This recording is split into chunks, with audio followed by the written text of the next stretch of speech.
esconderé. Que Dios les bendiga, hermano.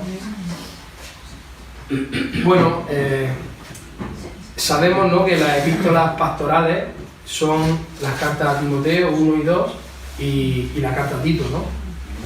Y su objetivo principal era decir a las personas creyentes cómo debían comportarse en la iglesia, cómo debían comportarse, conducirse en la iglesia y bueno, y en la vida de cada cristiano, ¿no? Cómo debemos andar, cómo debemos conducirnos. De hecho, podemos ver en los versos anteriores a estos que hemos leído los requisitos que debían de tener todos aquellos que anhelaban o que anhelen, ¿no?, el diaconado y el obispado. Y en los capítulos posteriores a estos versículos que hoy exponemos, continúa Pablo dando instrucciones acerca, por ejemplo, de cómo debe ser un buen ministro de Cristo, por ejemplo, ahí en el capítulo 4, y de los deberes hacia los demás, en el capítulo 5. Pero ahora, sin embargo, vemos aquí cómo el apóstol Pablo, digamos, hace una pausa, ¿no? Hace como un paréntesis y se detiene en medio de estas instrucciones que le está dando a su amado discípulo Timoteo y da la impresión de que necesita, ¿no?, de que quiere recordarle con mucho énfasis, hace mucho énfasis, la intención y el objetivo por el cual Pablo le escribe, ¿no?, como si no tuviera tiempo que perder. Él tiene que hablarle, ¿no? Y aparentemente pareciera que el tema es porque por el retraso de Pablo está en juego, ¿no?, el futuro de la iglesia de Éfeso. Y de ahí la prisa y el énfasis de comunicarse con Pablo, de comunicarse Pablo con Timoteo, con su discípulo. Le dice que él espera ir a verlo pronto, pero que si se retrasa, que si tarda, Timoteo sepa de antemano cómo debe de conducirse en la casa de Dios. Pablo consideraba que debía hacerle recordar a Timoteo de manera urgente, de manera sin perder tiempo, cómo debía conducirse y cómo debía pastorear la iglesia de Éfeso. Había un peligro inminente que requería, ¿no?, de esta carta, sin esperar a llegar, sin esperar a verle personalmente. Él tenía esa prisa, ¿no? Él precisaba escribir esta carta antes de él poder ir a verle y necesitaba hacérselo saber lo más pronto posible. El apóstol Pablo quería asegurarse de que si no le era posible realizar sus planes de ir a verlo, esta epístola que le escribió al joven sería de instrucciones, sería de guía para él, ¿no? Le serviría a su discípulo Timoteo como instrucciones de cómo debe conducirse, cómo debe pastorear la iglesia de Éfeso. Dice: esto te escribo, aunque tengo la esperanza de ir pronto a verte, para que si tardo, sepas cómo debes conducirte en la casa de Dios. Estos versos, hermanos, tienen un profundo significado. Para Pablo era muy importante la clase de personas que serían ministros, la clase de personas que serían líderes dentro de la iglesia. Por eso comienza el capítulo dando una serie de requisitos que todo ministro debe de cumplir en su totalidad. En los versos anteriores vemos esos requisitos, ¿no?, para todos aquellos que anhelan el obispado, para todos aquellos que anhelan el diaconado. La iglesia nació para preservar en un mundo caído y depravado unos valores que se fundamentan en Dios. Es indispensable que los ministros sean irreprensibles hombres que conocen, aman, que reverencian y que teman, que respeten profundamente todo lo que concierne a nuestro Señor, todo lo que concierne a nuestro Dios santo y creador de todo. Así como un padre de familia, debe dar primero ejemplo en su casa, en su hogar, y a la vez también vigilar que cada miembro de la familia estén sometidos a las normas y a la obediencia. De igual manera, un ministro tiene que dar primeramente ejemplo en su vida, practicar en su vida lo que es la obediencia a Dios, pero también debe de vigilar que todo funcione de acuerdo a la voluntad de Dios dentro de la casa de Dios. Porque se trata nada más y nada menos que de la casa de Dios. No es cualquier casa, es la casa de nuestro Dios. Y cuando aquí habla de cómo debes de conducirte en la casa de Dios, es de suma importancia ver que con lo de casa se está refiriendo y está queriendo hacer un cuadro, digamos, de lo que es la familia de Dios. Cuando aquí se refiere a casa de Dios, habla de la familia, porque si seguimos leyendo, continúa y añade que es la iglesia del Dios viviente. Es decir, la casa de Dios, la familia de Dios, somos la iglesia. Somos cada uno de nosotros, hermanos en Cristo. Romanos 8, 17 dice: y si hijos, también herederos, herederos de Dios y coherederos con Cristo, si es que padecemos juntamente con Él, para que juntamente con Él seamos glorificados. Los creyentes nos hemos convertido en hijos de Dios, herederos de Dios y coherederos con Cristo. Por lo tanto, ahora somos la familia de Dios. Lo primero y lo principal es que la iglesia es la casa, es la familia de Dios. Debemos ser una familia, mis hermanos. El amor de Dios solamente puede existir realmente si hay un amor dentro de la familia fraternal. Y la casa de Dios dice que es la iglesia del Dios viviente. Nosotros, los que estamos en Cristo, somos casa y hay un solo Padre. Y Él es el cabeza y Él es quien dicta, Él es quien establece las reglas, las normas dentro de la casa. Dios es el dueño y es quien dicta cómo se deben hacer las cosas. Él y solo Él es el dueño, Él es la cabeza, Él es quien dicta cómo se tienen que hacer las cosas dentro de su casa. Y Pablo quiere que Timoteo no se olvide de que él solamente es un administrador. Y eso es lo que quiere Pablo, que Timoteo no se olvide de que solamente es administrador de la casa de su Señor. En el día de hoy muchas iglesias, muchos ministerios, muchas congregaciones se apartan de la sana doctrina y quitan valor, menosprecian las instrucciones que Dios nos ha dado, que Dios ha dado a su iglesia. Y está llena las congregaciones en las que no se hacen las cosas como Dios manda en su palabra, como Dios ha dictado. Dios nos ha dado unas reglas. Y en cuánta iglesia hay que no siguen esa línea doctrinal. Pastores, administradores de las congregaciones, no podemos conducir a la iglesia bajo nuestro antojo, a lo que nosotros queramos hacer en ella y como a nosotros nos plazca. Es la casa de Dios y sostenemos en alto el glorioso evangelio de nuestro Señor. Y eso es algo muy importante. ¿Y por qué? Porque Él es el Señor de la casa. Él es el Señor de la casa y no soy yo. Él es el Señor de la casa y no sois vosotros, mi hermano. Solo es Él. Y porque Él así lo manda y no lo mandamos nosotros. Él ha dado unas normas, Él ha dado una guía para que nosotros cumplamos y obedezcamos su palabra. Tal y como hace unos días yo comentaba, no podemos ir a casa de nuestro vecino y hacer lo que nosotros queramos. Yo no puedo llegar a la casa de mi vecino Manolo, por ejemplo, allí en mi huerta, y decirle: oye, mira, los muebles estos que tiene en el salón no me gustan, vamos a cambiarlos.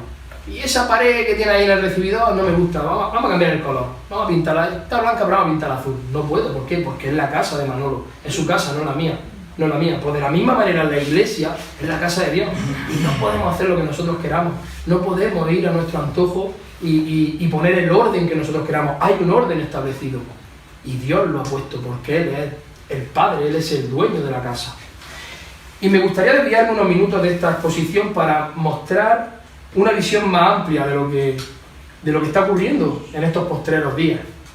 Y pido que me acompañen ahí a 2 de Timoteo, al capítulo 3, y vamos a leer del verso 1 al 7. Dice: también debes saber esto, que en los postreros días vendrán tiempos peligrosos, porque habrá hombres amadores de sí mismos, ávaros, vanagloriosos, soberbios, blasfemos, desobedientes a los padres, ingratos, impíos, sin afecto natural, implacables, calumniadores, intemperantes, crueles, aborrecedores de lo bueno, traidores, impetuosos, infatuados, amadores de los deleites más que de Dios, que tendrán apariencia de piedad, pero negarán la eficacia de ella. A estos evita, porque de estos son los que se meten en las casas y llevan cautivas a las mujercillas cargadas de pecados, arrastradas por diversas concupiscencias. Estas siempre están aprendiendo y nunca pueden llegar al conocimiento de la verdad. En estos versículos, hermanos, podemos ver el mayor peligro que en el día de hoy la Iglesia está enfrentando. No es el movimiento LGTB, no es la ideología de género, no son las guerras, tampoco son las catástrofes naturales, ni la economía, ni la agenda globalista, ni las pandemias. No es nada de eso. El apóstol Pablo, en esta segunda carta a su discípulo Timoteo, en estos versos le dice que en los postreros días vendrán tiempos peligrosos. Y cuando en el Nuevo Testamento se habla de los postreros días, o de los últimos tiempos, se viene a referir a esa última etapa de la historia redentora, ¿no? En la que nosotros nos encontramos en este momento, en la actualidad, ahora, y que comenzó en aquellos días de Pentecostés, en aquel famoso día de Pentecostés. Ahí comenzó esos postreros días, esos últimos tiempos, hasta el día de hoy. Y para entender que esta referencia es correcta, podemos ir hasta Joel, porque el mismo apóstol Pedro cita a Joel en ese día, ¿no? En ese día, para mostrar que estaba sucediendo lo que Joel habló muchos siglos antes. Y vamos a leer Joel 2, del 28 al 32. Y dice: y después de esto derramaré mi espíritu sobre toda carne, y profetizarán vuestros hijos y vuestras hijas, vuestros ancianos soñarán sueños, y vuestros jóvenes verán visiones. Y también sobre los siervos y sobre las siervas derramaré mi espíritu en aquellos días. Y daré prodigios en el cielo y en la tierra, sangre y fuego y columnas de humo. El sol se convertirá en tinieblas y la luna en sangre, antes que venga el día grande y espantoso de Jehová. Y todo aquel que invocare el nombre de Jehová será salvo, porque en el monte de Sión y en Jerusalén habrá salvación, como ha dicho Jehová, y entre el remanente al cual él habrá llamado. Amén. Esas palabras que Joel habló se estaban cumpliendo ahí, en ese momento donde el Espíritu estaba siendo derramado, descendió sobre los discípulos. De hecho, Pedro también en su carta, en la primera carta de Pedro, dice ahí en el verso 18, del 18 al 20, dice, 1 de Pedro 1, capítulo 1, del 18 al 20, dice: sabiendo que fuisteis rescatados de vuestra vana manera de vivir, la cual recibisteis de vuestros padres, no con cosas corruptibles, como oro o plata, sino con la sangre preciosa de Cristo, como de un cordero sin mancha y sin contaminación, ya destinado desde antes de la fundación del mundo, pero manifestado en los postreros tiempos por amor de vosotros.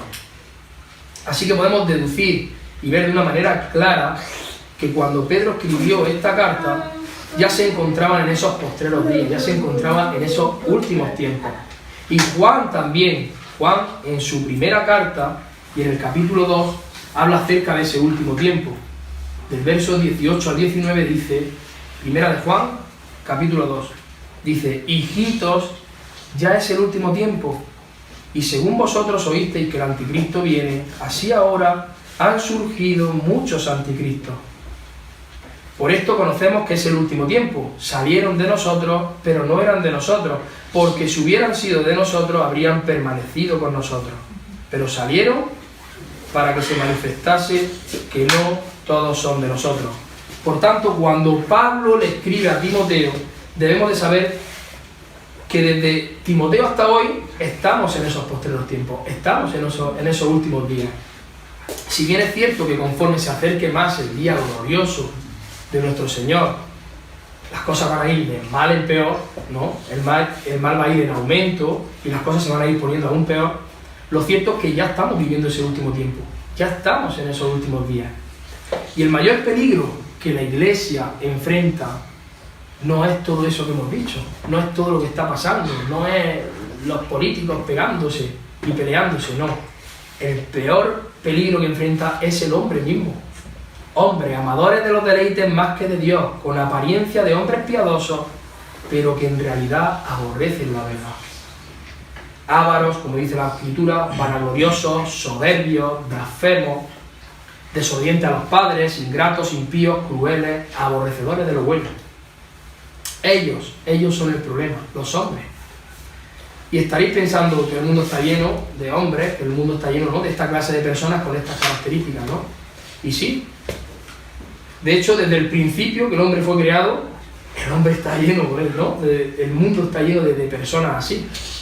Pero el problema es que aquí Pablo se está refiriendo a esa clase de personas con esos requisitos, pero que no están fuera de la iglesia, sino que están dentro de la iglesia, se han infiltrado y aparentan ser piadosos. Si nos fijamos en el verso 5, dice que tendrán apariencia de piedad, pero son lobos disfrazados de ovejitas, de ovejas, hermanos. Y están dentro de la iglesia, no están fuera, y ese es el peligro, que están dentro. Y ese es el mayor problema que estamos enfrentando hoy aquí dentro de la iglesia del Señor.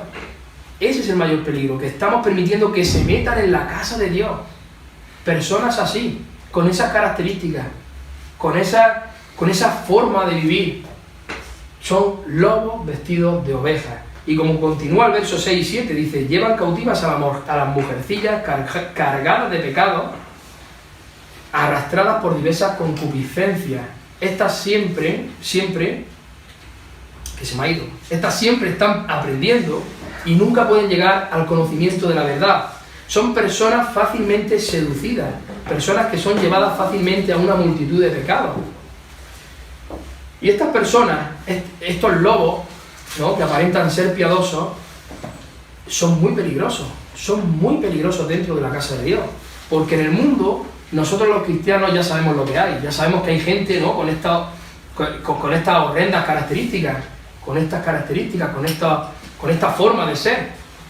Pero lo peligroso aquí es que las personas como estas, y que se están infiltrando, ¿no?, y que predican y que profesan una fe falsa, están dentro de la casa de Dios, y el problema es que están disfrazados y entonces no se hace tan evidente. No podemos verlas fácilmente. Y ese es el problema, ¿no? Además, vamos a ir ahí a Hechos 20 y vamos a leer del verso 28 al 31. A ver lo que dice el apóstol Pablo, precisamente a pastores, ¿no?, a ancianos de la iglesia de Éfeso, que habían sido llamados por Pablo para que vinieran a Mileto, creo que es, Mileto, donde él se encontraba. Ahí en Hechos 20, del verso 28 al 31, dice, Por tanto, mirad por vosotros y por todo el rebaño en que el Espíritu Santo os ha puesto por obispos, para apacentar la iglesia del Señor, la cual él ganó por su propia sangre, porque yo sé que después de mi partida entrarán en medio de vosotros lobos rapaces, que no perdonarán al rebaño, y de vosotros mismos se levantarán hombres, dice, de vosotros mismos se levantarán hombres que hablen cosas perversas para arrastrar tras sí a los discípulos. Por tanto, velad acordándoos que por 3 años de noche y de día no he cesado de amonestar con lágrimas a cada uno. Hermano, aquí el apóstol Pablo ya les estaba advirtiendo, ahí en Hechos de los Apóstoles, sobre ese peligro a un grupo de ancianos de Éfeso que vinieron a Mileto. Creo que es Mileto, ¿no? Mileto, la FP. Y es muy posible que de esos mismos ancianos algunos fueran luego, fueron infiltrados aparentando ser personas piadosas. El mayor problema está dentro de la iglesia, hermano. El mayor problema está dentro de la iglesia, y por eso es preciso, es necesario no abandonar el estudio de la palabra, no abandonar nuestra comunión con Dios, no abandonar nuestro tiempo de oración, ni un solo día, porque es ahí donde vamos a recibir la sabiduría del cielo.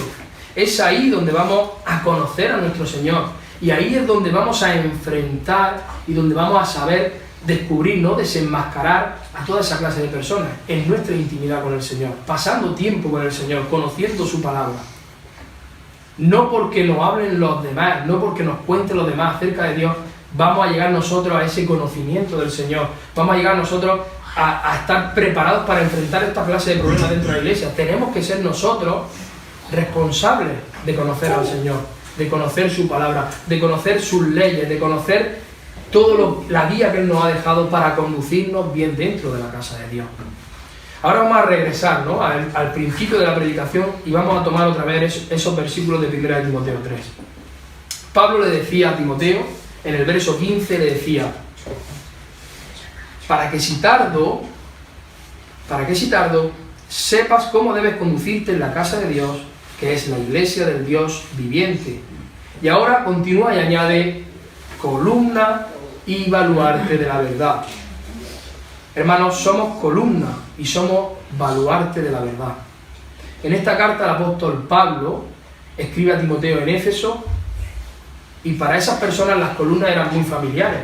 Para esas personas de Éfeso, ¿no?, allí en Turquía, eran muy familiares, porque allí se encontraban entre grandes edificios llenos de columnas, había muchos edificios llenos de columnas, y se encontraba el templo de Artemisa, más conocido como la diosa Diana para los romanos. Y ese edificio era una de las maravillas del mundo antiguo. Igual que ahora tenemos las maravillas del mundo, ¿no?, con aquellos entonces, ese templo era una de esas maravillas.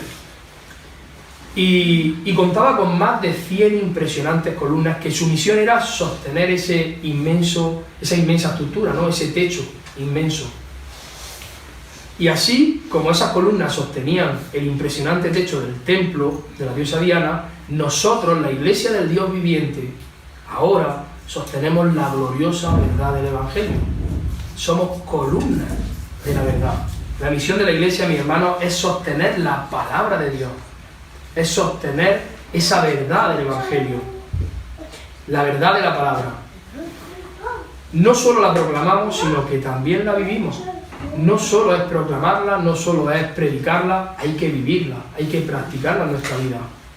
Nosotros no somos los dueños de la verdad, no somos los dueños de la palabra, pero somos responsables de sostenerla.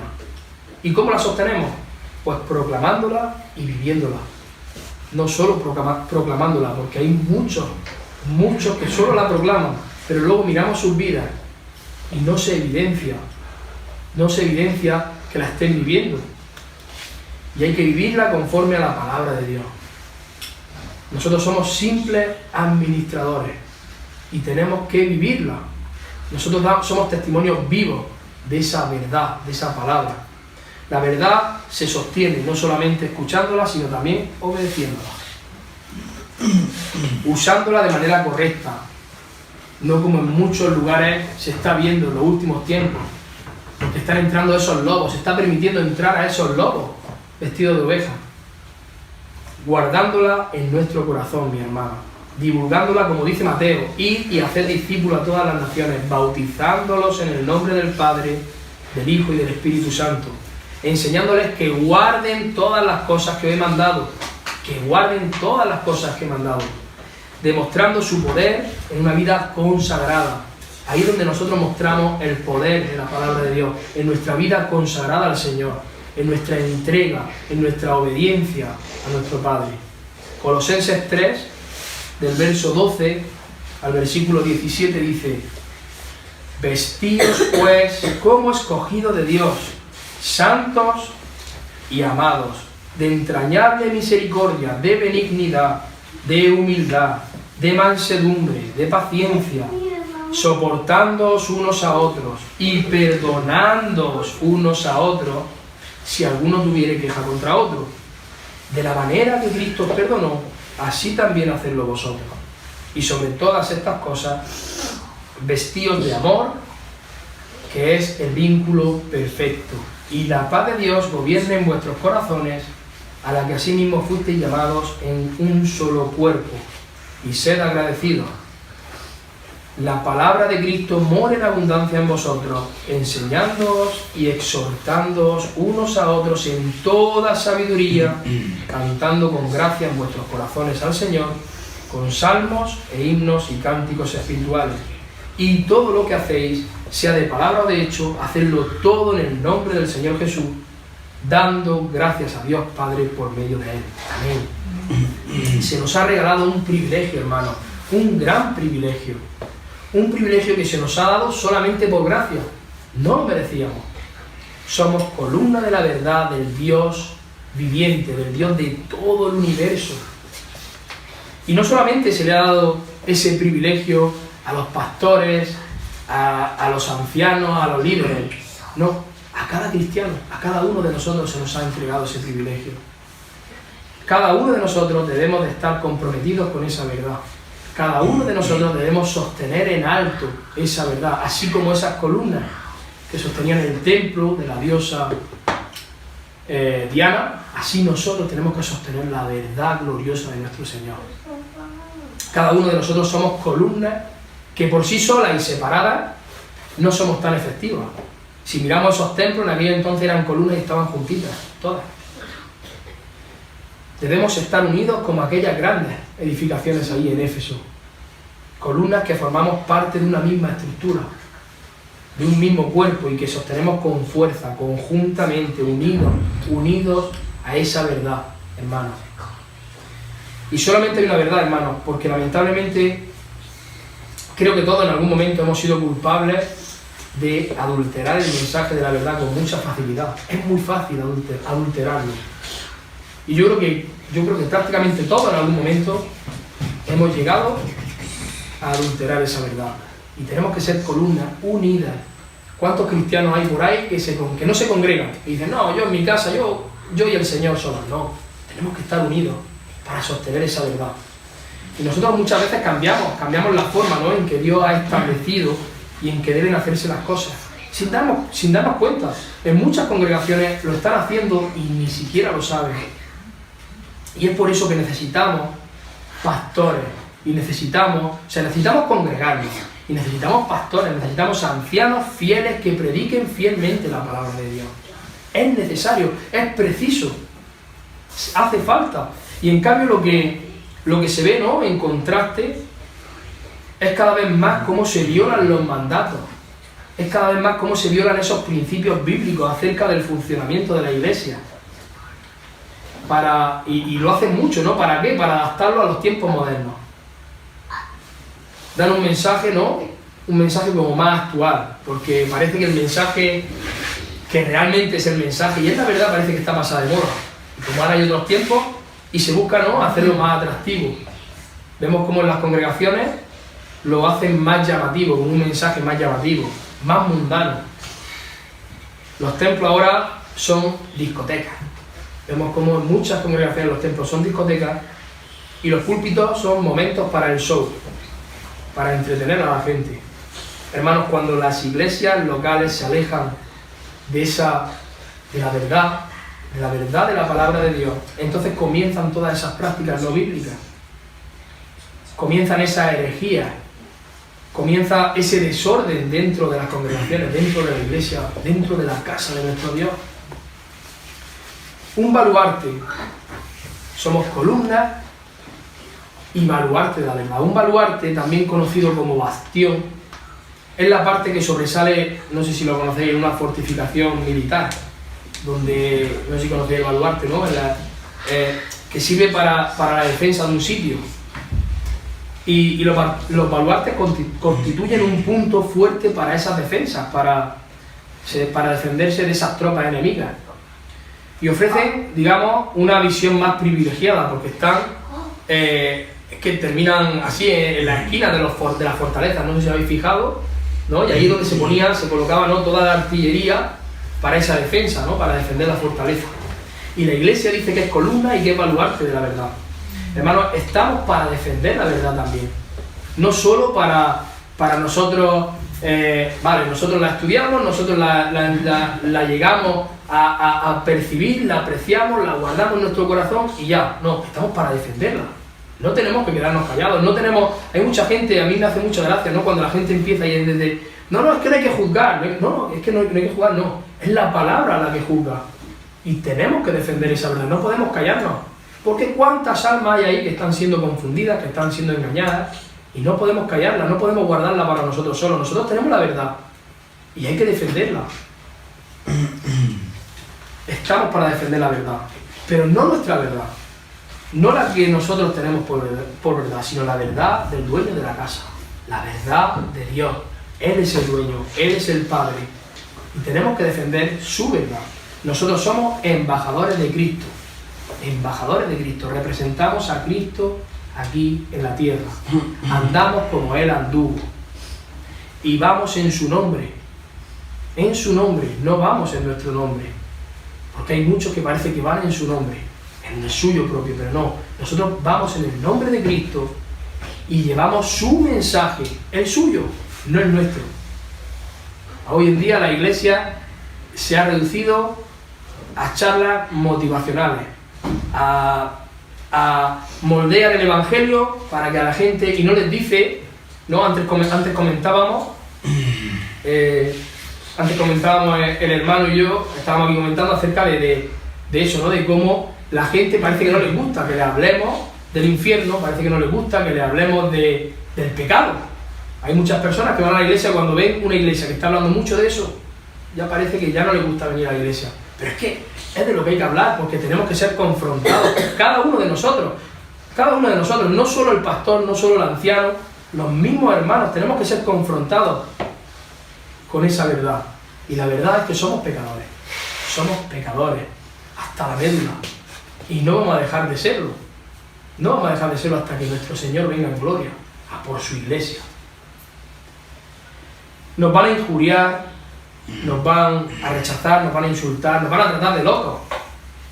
Otros tratarán de quitarnos credibilidad incluso. Algunos hablarán mentiras sobre nosotros, llegando incluso a convencer a muchos, y van a ponerlo en nuestra contra incluso. Pero nosotros sigamos fundamentados, pase lo que pase, sobre la roca. Y la roca es Cristo. La roca es Cristo. El corazón del Evangelio y de toda nuestra devoción es Jesucristo. Y ahí tenemos que tener nosotros nuestros ojos fijos en Él. Y andar como Él anduvo y hablar de lo que Él habló. Y Él habló de perdón, habló del amor maravilloso de nuestro Dios, habló de su salvación preciosa. Pero dentro de esa verdad habló de nuestro pecado sucio delante de un Dios santo. Y eso a la gente no les gusta. Y en las congregaciones hoy en día, esos lobos vestidos de ovejas solo hablan del amor, solo hablan de que van a recibir su milagro, solo hablan de que van a recibir todo bueno, de que van a ser prosperados, de que todos sus problemas se van a acabar, pero no llegan a arrepentirse, no llegan a ese conocimiento de los sucios que son delante de un Dios santo. Y necesitamos saberlo. Y hay que defenderlo con nuestra propia vida si fuera necesario. El versículo 16, en el verso 16 continúa diciendo, dice: e indiscutiblemente grande es el misterio de la piedad. Todo lo que el versículo 16 continúa diciendo en adelante se refiere a Cristo. O sea, continúa diciendo: Dios fue manifestado en carne, justificado en espíritu, visto de los ángeles, predicado a los gentiles, creído en el mundo, recibido arriba en gloria. Todo se refiere a nuestro amado Señor Jesucristo. Hermano, Él es quien es grande. Él es grande. Todo va sobre Cristo. Toda la historia, toda la escritura, desde Génesis hasta Apocalipsis, va sobre nuestro glorioso Señor. Pablo dice: grande es el misterio de la piedad, porque era algo que estaba escondido de nosotros, era algo que estaba oculto, pero no es que no existiera, Él ya estaba, pero estaba oculto a nosotros, y ahora ha sido revelado a través de su Evangelio. Y gracias a Dios porque nos lo ha revelado, porque hemos sido privilegiados de conocer esa verdad, la cual tenemos que sostener, la cual tenemos que ser ese baluarte, defenderlo hasta con nuestra propia vida. ¿Dónde han quedado esos antiguos hombres de Dios que hoy en día, en cuanto le vemos un poco la uña al gato, parece que nos escondemos? No, tenemos que salir, tenemos que regresar a esa senda antigua y predicar la verdad y defenderla, el Evangelio de Jesucristo, las buenas noticias de salvación, la redención por la obra de Cristo, justicia por la fe en Jesucristo, su justicia en la fe en Cristo. Y estas 6 líneas que Pablo cita de un fragmento, ¿no?, de un himno primitivo, resumen la inmensurable grandeza de nuestro Cristo, de nuestro Señor. Dios fue manifestado en carne, dice Juan 1:14, dice: y aquel verbo fue hecho carne y habitó entre nosotros y vimos su gloria, gloria como del unigénito del Padre, lleno de gracia y de verdad. Amén. Aquí vemos la manifestación de ese amor infinito de nuestro Dios. En una naturaleza humana debilitada por la maldición, entró Cristo, el Hijo de Dios. Alguien tan glorioso, dispuesto a adoptar nuestra naturaleza humana, nuestra naturaleza caída.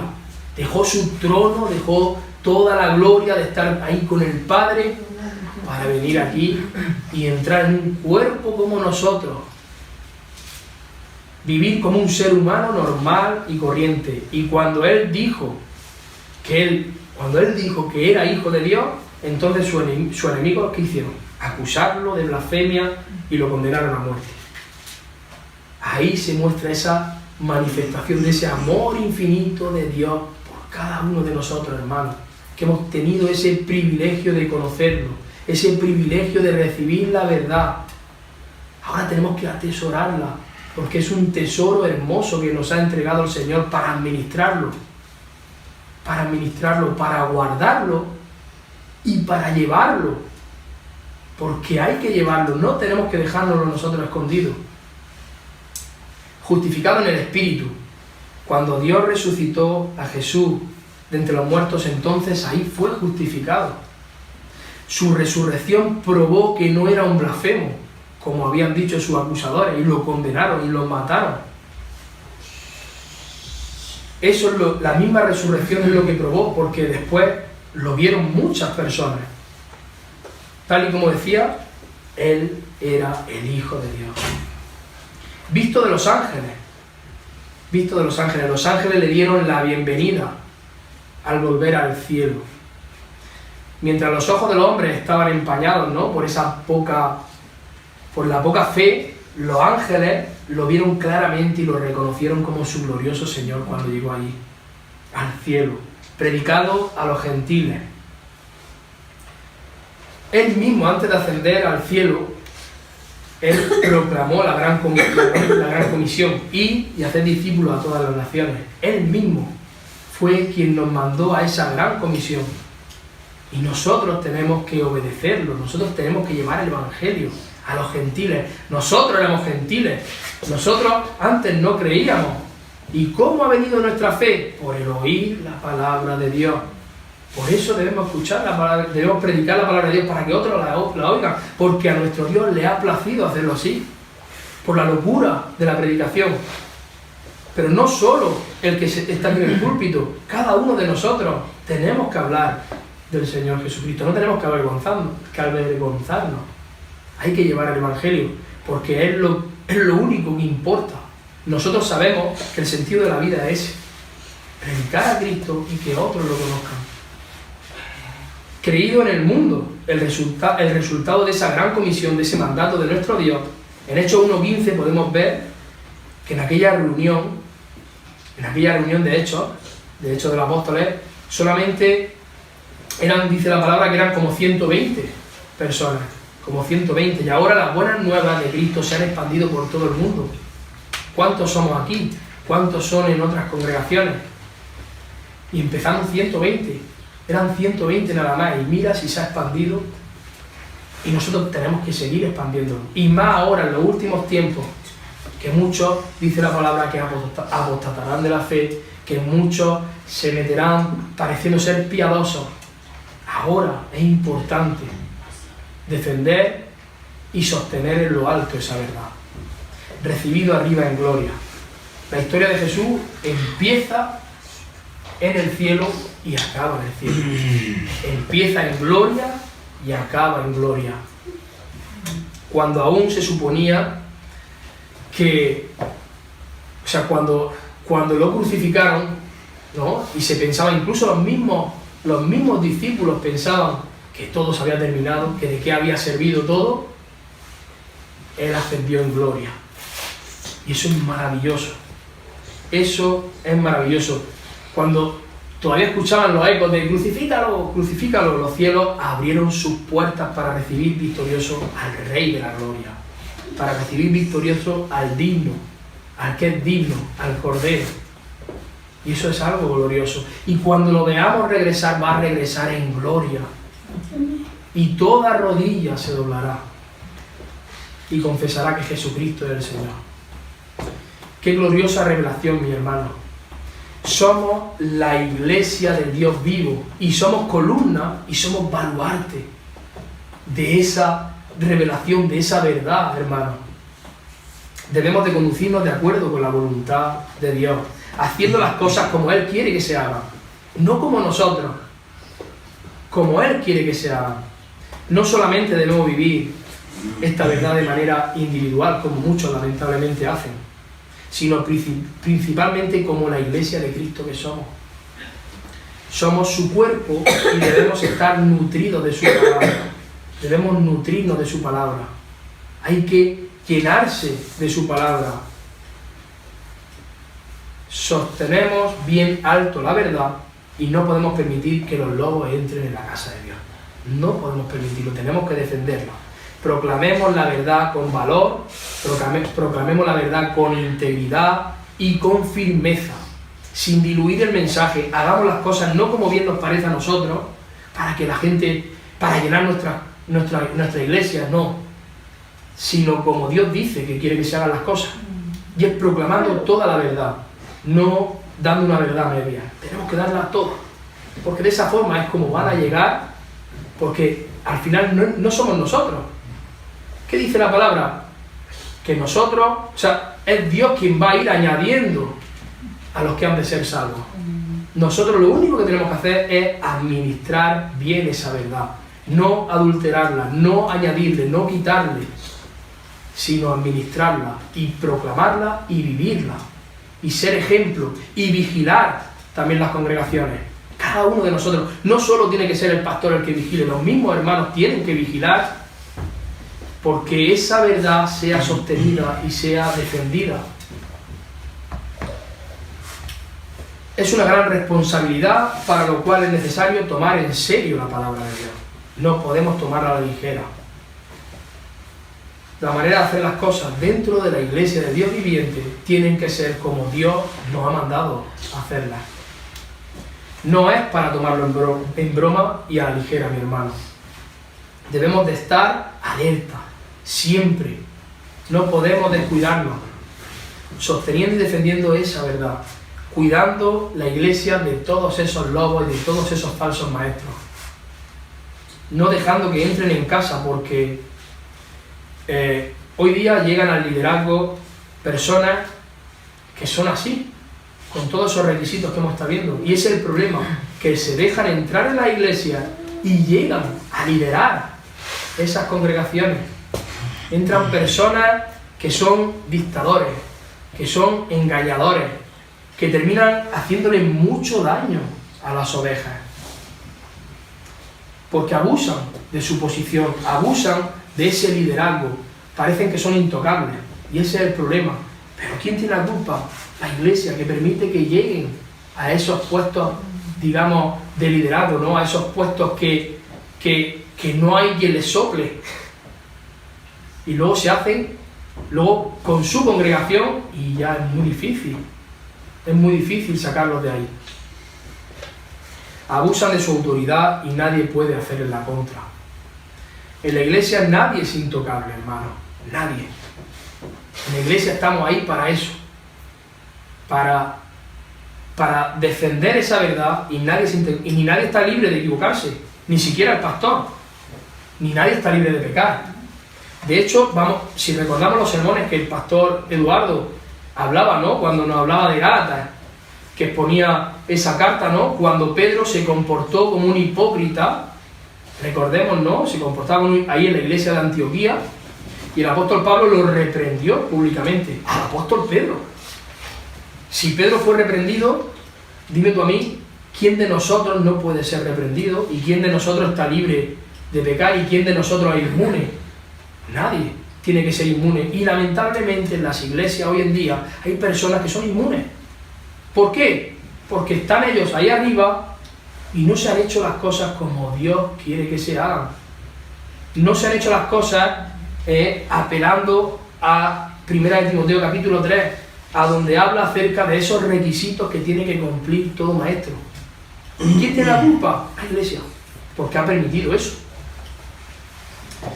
No se debería permitir entrar a cualquiera al ministerio pastoral, ni a ningún liderazgo, ni a ningún ministerio dentro de la congregación, dentro de la Iglesia. Primera de Timoteo 3, del 1 al 7, vamos a leerla, como hay tiempo, vamos a leerla. Dice: palabra fiel, si alguno anhela obispado, buena obra desea. Pero es necesario que el obispo sea irreprensible, marido de una sola mujer, sobrio, prudente, decoroso, hospedador, apto para enseñar, no dado al vino, no pendenciero, no codicioso de ganancias deshonestas, sino amable, apacible, no avaro, que gobierne bien su casa, que tenga a sus hijos en sujeción con toda honestidad, pues el que no sabe gobernar su propia casa, ¿cómo cuidará de la iglesia de Dios? No un neófito, no sea que envaneciéndose caiga en la condenación del diablo. También es necesario que tenga buen testimonio de los de afuera, para que no caiga en descrédito y en lazo del diablo. Y la siguiente, a los diáconos, pues más o menos, más de lo mismo. Es necesario, ahí no está diciendo es recomendable, no es algo opcional, no es que sea recomendable, es que es necesario que el que anhele un cargo así, el que anhele pastorear una congregación, el que anhele servir al Señor en algún ministerio y liderarlo, es necesario que cumpla con esos requisitos. O sea, no es una opción, es necesario cumplir todos y cada uno de esos requisitos. Y el es necesario que Pablo aquí usa en ese verso es la misma palabra, estuve viendo que es la misma palabra utilizada en el Evangelio de Juan cuando Jesús le dice a Nicodemo que te es necesario nacer de nuevo para entrar en el reino. Es la misma palabra. Así que de igual manera que no se puede entrar al reino de Dios sin nacer de nuevo, pues no se debería entrar al ministerio de Dios sin esos requisitos de Primera de Timoteo 3. Primera de Timoteo 3. O sea que los diáconos, dice, así mismo deben ser honestos, sin doblez, no dados a mucho vino, no codiciosos. O sea, prácticamente nos está diciendo lo mismo. Y ya voy terminando, hermanos. No podemos menospreciar a la iglesia de Dios. No podemos menospreciar la casa de Dios, que es la iglesia del Dios vivo. No se puede. Una iglesia que ha sido comprada por la sangre preciosa del Hijo de Dios, no podemos menospreciarla como se está menospreciando hoy en día dentro de la misma casa. No se le está dando la importancia que tiene el derramamiento que hoy vamos a recordar de nuestro Señor Jesucristo en la cruz del Calvario, de su sangre preciosa. No podemos menospreciarlo de esa manera. Seamos esa columna, seamos ese baluarte de la verdad. Tenemos que defenderlo, tenemos que sostenerlo bien en alto, mi hermano. Porque es preciso, porque estamos en los últimos tiempos. Y el apóstol Pablo ya advirtió a la iglesia de Éfeso, ya advirtió a su discípulo Timoteo. Y nosotros ahora tenemos que hacer lo mismo. Debemos de vivir esa verdad, vivirla. No solo proclamarla, vivirla. Debemos ser testimonios vivos de ese poder de la palabra de Dios en nuestras vidas. Somos sal de la tierra, que preservamos la pureza y preservamos los valores de Dios. Somos luz del mundo, que estamos para ser vistos, estamos para guiar a otros y estamos también para advertir de los peligros. Y somos columna y somos baluarte de la verdad que sostenemos y defendemos el glorioso Evangelio de Jesucristo. Y si todavía no has venido a los pies de Cristo, yo te pido, por favor, que fijes tu mirada en Cristo. Que pongas tu mirada en Cristo, porque solo a través de Él, solo a través de Jesucristo tenemos salvación. Solo a través de Él. Así que tenemos que aferrarnos a Él. Solamente a través de Cristo nos reconciliamos con el Padre. Solo a través de Él.